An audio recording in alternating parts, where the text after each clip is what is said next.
formou, e quem poderá calar a voz de um coração?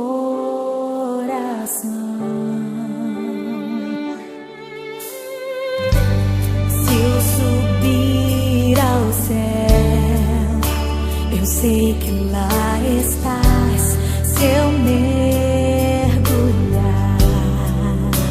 no mais profundo mar, nunca poderei me ausentar do teu olhar. Tu és o Deus que me sonda.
Se eu vencer,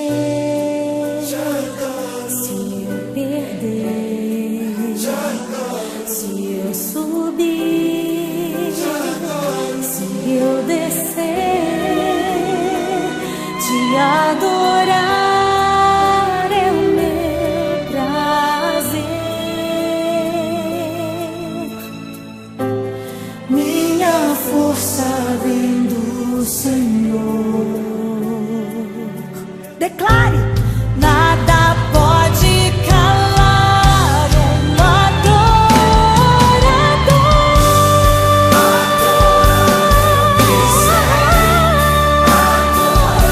Eu que sou um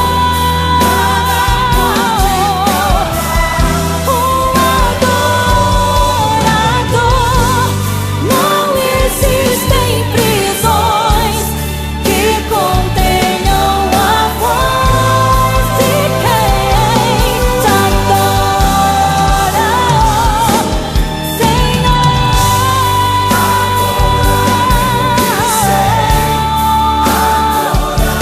Eu que sou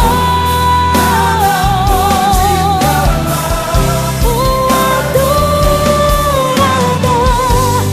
Não existem prisões que contenham a voz de quem te adora, a voz de quem te adora, a voz de quem te adora, Senhor.